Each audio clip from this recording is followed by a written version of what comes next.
बिस्मिल्लाहिर्रहमानिर्रहीम। अस्सलाम वालेकुम। इंसानी तारीख़ में हमेशा सोने को एक कीमती धात समझा गया है। इसकी चमक दमक ने हर दौर में इंसानों की नज़रों को खीरा किया और जंग से महफूज रहने की सलाहियत ने हमेशा इंसानों को अपनी तरफ मतवज्जो किए रखा।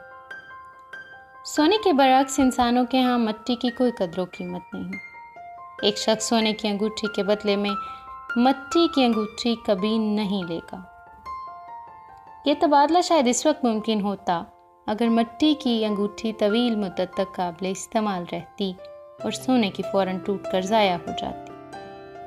मगर सब जानते हैं कि मिट्टी की अंगूठी अगर बनाई जाए तो थोड़े ही इस्तेमाल के बाद टूट जाएगी और सोने की अंगूठी तवील मुद्दत तक काबिल इस्तेमाल रहेगी।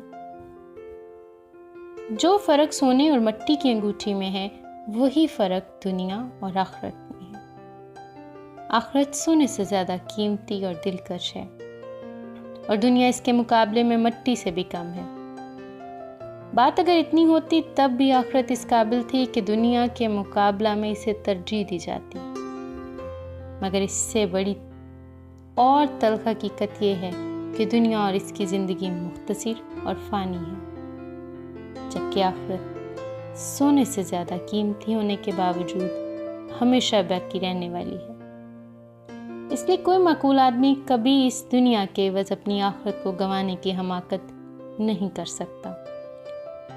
मगर इसके बावजूद बेशतर इंसान दुनिया की फ़ानी और हकीर लज्जतों को अपनी मंजिल बनाए रखते हैं। इसका सबब यह है कि अपनी ज़िंदगी आँख ओझल पहाड़ ओझल के असूल पर गुजारते हैं।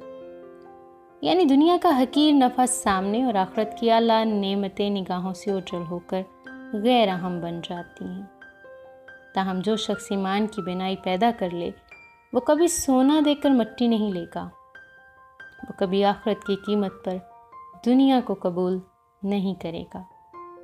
वो कभी फ़ानी दुनिया के लिए अबदी आखिरत का नुकसान नहीं उठाएगा।